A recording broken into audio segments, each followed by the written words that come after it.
अस्सलाम वालेकुम एवरीवन। आज हम मेल पोजीशन के बारे में स्टडी करेंगे। Malposition again labour module का एक इम्पॉर्टेंट टॉपिक है और CPSP के लर्निंग ऑब्जेक्टिव में ये टॉपिक गिवन है, इसीलिए इसमें से एक MCQ ज़रूर आता है। हम उतना स्टडी करेंगे जितना हमें रिक्वायर्ड है ताकि जो नॉलेज है वो हमें याद भी रहे। सबसे पहले जल्दी से कि व्हाट इज़ मेल पोजीशन।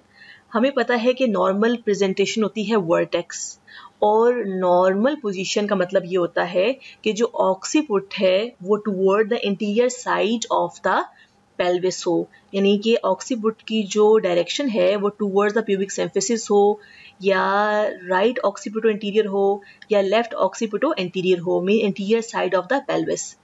लेकिन अगर ऑक्सीपुट जो है वो सैक्रम की तरफ हो तो उसे हम बोलते हैं डायरेक्ट ऑक्सीपुटो पोस्टीरियर। अगर वो राइट सैक्रोइलिक जॉइंट की तरफ हो तो उसे हम बोलते हैं राइट ऑक्सीपिटो पोस्टीरियर। अगर वो लेफ्ट सैक्रोइलिक जॉइंट की तरफ हो तो उसे हम बोलते हैं left occipito posterior. So direct occipito posterior, right occipito posterior, left occipito posterior, these are all the abnormal positions. इसको हम कहते हैं मेल पोजीशन। और इन सब में मोस्ट कॉमन कौन सी होती है? Left occipito posterior. तो पहले तो आप ये बात याद रख लें। अब हमें कैसे पता चलेगा किसी भी सिनेरियो में कि ये मेल पोजीशन के बारे में पूछ रहे हैं, ये ऑक्सीपिटो पोस्टीरियर पोजीशन के बारे में बात की जा रही है। किसी भी सिनेरियो में लिखा हो कि लेबर का सिनेरियो गिवन है और लेबर जो है फॉर एग्जांपल वो लिख दें ये प्रोलॉन्ग लेबर है। प्रोलॉन्ग लेबर में क्या होता है कि 18 आवर्स से ज़्यादा अगर प्राइमरी ग्रेविडा में लेबर हो या 12 आवर्स से ज़्यादा मल्टी ग्रेविडा में लेबर चल रहा हो या कोई भी फेज लेबर का प्रोलॉन्ग लिख दें, जैसे लेटेंट फेज 8 घंटे से ऊपर हो गया है या फिर एक्टिव फेज का ड्यूरेशन वो ज़्यादा लिख दें 6 आवर्स से ऊपर। तो जो हमने एबनॉर्मल लेबर में ड्यूरेशंस की बात की थी आपको वो ज़हन में होनी चाहिए। कोई भी फेज वो प्रोलॉन्ग लिख दें, इसका मतलब है कि there is some problem. So labour का सिनेरियो हो, कोई भी प्रॉब्लम मेंशन हो, प्रोलॉन्ग हो रहा है कोई फेज या ओवरऑल लेबर, और आगे वो लिखें, जाहिर सी बात है एक लंबा सा सिनेरियो होगा, उसमें की पॉइंट्स क्या होंगे कि जो हेड है is not well applied to the cervix, पहली बात। दूसरी बात ये है कि जो anterior lip of the cervix वो स्वेलन है। तो अगर जब ओपी पोजीशन होती है तो वेल अप्लाइड हेड मोस्टली नहीं होता, और जो इंटीरियर लिप है वो ऑक्युपाइड नहीं होता, वो स्वेलन होता है। तो ये इसका बहुत इंपॉर्टेंट की पॉइंट है। ये इंपॉर्टेंट की पॉइंट्स हैं जो मेल पोजीशन के साथ एसोसिएटेड है। तो आप क्या कहेंगे डायग्नोसिस में, it is the OP position या it is the mail position. So इसको नहीं भूलना, दिस इज़ वेरी इजी। बस की पॉइंट्स आपको चाहिए, इसी को आपने रिवाइज करना है, दैट्स इट। अब there are many causes of the mail position, जिससे हम 3 P's की बात करते हैं, पावर, पैसेंजर एंड पैसेज। अब इसमें पावर, पैसेंजर और पैसेज में जो मोस्ट इंपॉर्टेंट कॉज है वो पैसेज होती है। पैसेज में क्या है? पेल्विस। कौन सा पेल्विस? एंथ्रोपॉइड। तो CPSP आपसे ये जरूर सुनना चाहेगा इंशाल्लाह अगेन इस बार भी कि जी मोस्ट कॉमन कौन सा पेल्विस है जो ओपी पोजीशन कॉज करता है? That is the anthropoid. मैंने जो अपना एबनॉर्मल लेबर पे लेक्चर दिया था और उसमें I have told you about के टाइप्स ऑफ पेल्विस, उसमें से एक जरूर MCQ आएगा, इसीलिए उसको भी आपने अच्छे तरीके से तैयार करना है।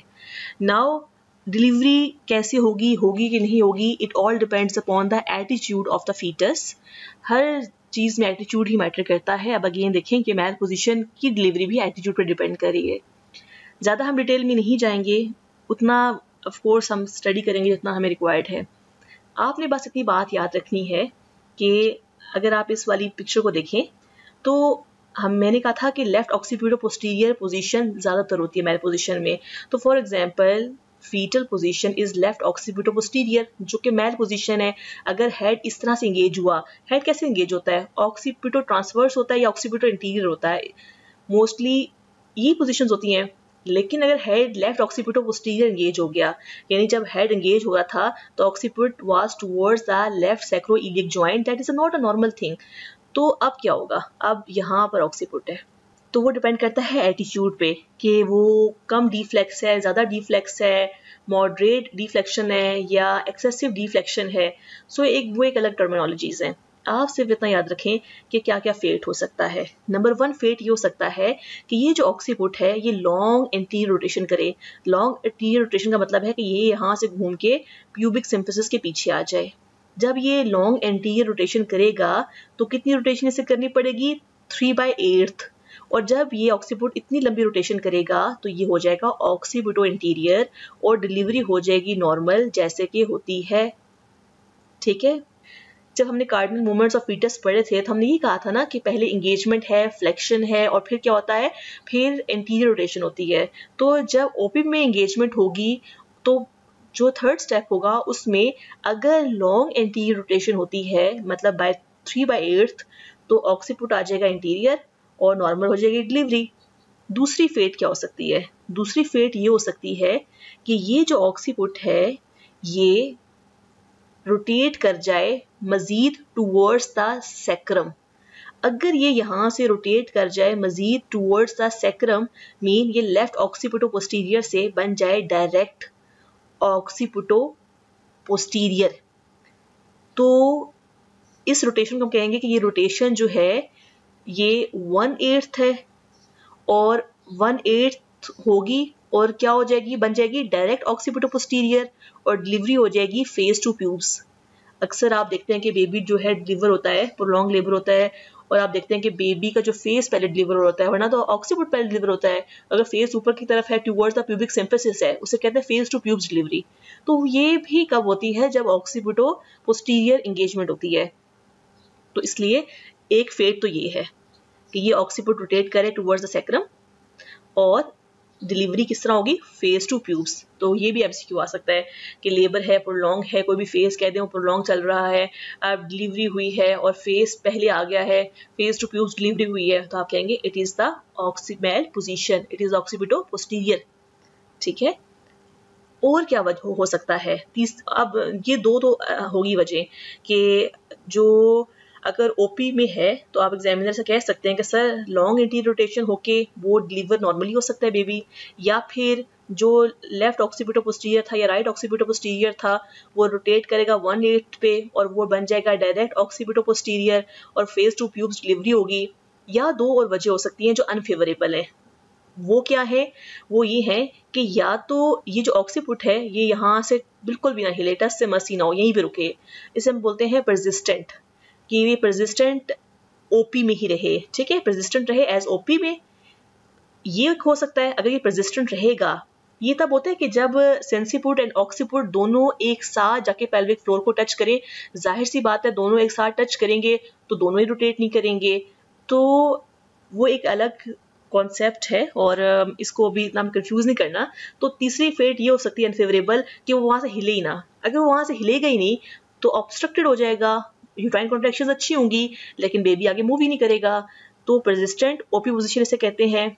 या फिर ये हो सकता है कि ये जो ऑक्सीपुट है ये सिर्फ 1/8 आगे की तरफ मूव करे। जब ये सिर्फ 1/8 आगे की तरफ मूव करेगा तो क्या होगा कि ये जो सैजिटल सूचर है, आप यहाँ देखें कि अगर ये ऑक्सीपुट लेफ्ट ऑक्सीपुट पोस्टीरियर था, ये हल्का सा 1/8 सिर्फ मूव करे यहाँ तक तो ऑक्सीपुट ट्रांसवर्सली आ जाएगा।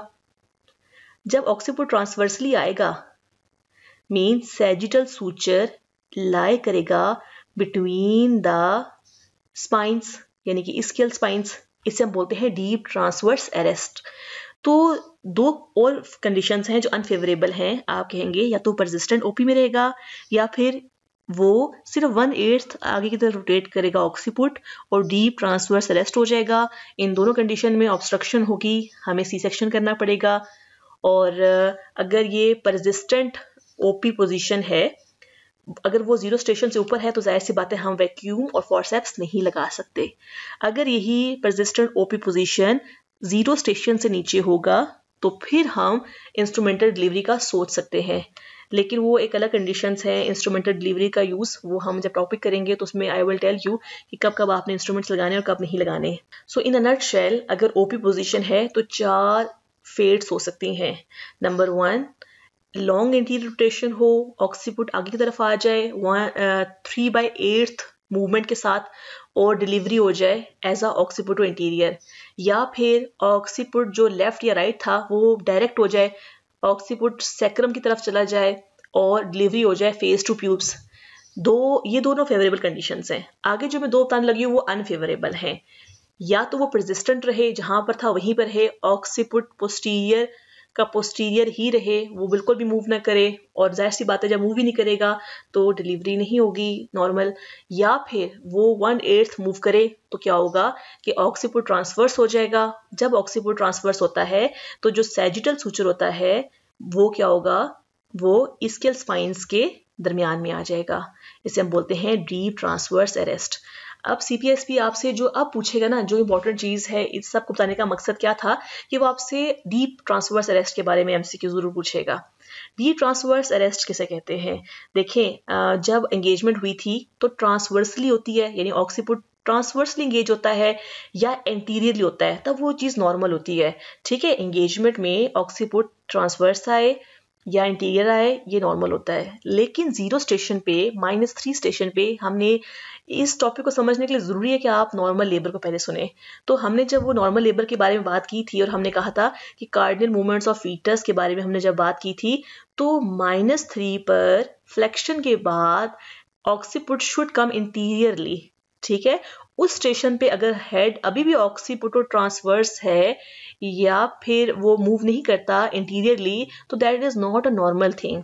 सो किसी भी सिनेरियो में लेबर लिखा हो, साथ में लिखा हो कि लेबर के बारे में प्रॉब्लम क्या है, कि वो प्रोलॉन्ग है या कोई भी फेज ऑफ लेबर प्रोलॉन्ग है, जैसे कि कह दें लेटेंट फेज 8 घंटे से ऊपर का हो गया है, एक्टिव फेज 6 घंटे से ऊपर का हो गया है, कोई भी फेज सेकंड स्टेज प्रोलॉन्ग हो रही है, और लिखें कि हेड जो है वो -3 पे है या 0 स्टेशन पे है। ज़ाहिर अगर हेड -4 या -5 पे होता अभी तो बहुत ऊपर है, अभी तो उस पे वो डीप ट्रांसवर्स रेस्ट में नहीं आएगा, अभी तो वो रोटेट करने का टाइम है उसके पास, क्योंकि -5 और -4 पे हेड तो ऊपर है, नीचे आएगा तो वो रोटेट करेगा। हम उसे एक्सपेक्ट तो नहीं कर सकते -4 और -5 पे कि वो रोटेट करके आगे की तरफ आए, इसीलिए स्टेशन देखना है, वो -3 पे है, 0 स्टेशन पे है। लेकिन आगे लिखा हो कि जो सैजिटल सूचर है, अब अगर हेड इस तरह से है तो ये सैजिटल सूचर होता है ना, तो ये जो सैजिटल सूचर है ये -3 या 0 स्टेशन पे ट्रांसवर्सली हो, तो ये ट्रांसवर्सली मौजूद है बिटवीन द ischial स्पाइंस। तो ये what is this? This is the deep transverse arrest. इसका मतलब है कि ऑक्सीपुटो पोस्टीरियर जो है एंगेजमेंट हुई थी और हेड ने सिर्फ 1/8 रोटेट करके वो ट्रांसवर्सली आ गया है। अगर ये मजीद कर जाता रोटेट आगे की तरफ तो नॉर्मल डिलीवरी हो जाती, लेकिन इसने ऐसे नहीं किया। ऐसा क्यों नहीं किया? Because it all depends upon कि उस वक्त बेबी के हेड का एटीट्यूड क्या था। It depends upon the fetal attitude. उन एटीट्यूड्स में हम डिटेल में नहीं जाएंगे because it will make you confuse, और जब एक चीज़ रिक्वायर्ड नहीं है, अभी हमें बहुत कुछ पढ़ना है, अगर हम इसी में स्टक कर गए तो इट विल बी डिफिकल्ट। जितना मैंने आपको बताया है it is more than enough, even की बुक में भी इतना नहीं गिवन। ठीक है, तो इसीलिए आप इसको ही समझ लें। आई होप कि आपको ये समझ लग रही होगी। यही पास्ट एमसीक्यूज हैं, यही एमसीक्यू में आता है, जस्ट इसी को आपने रिवाइज करना है।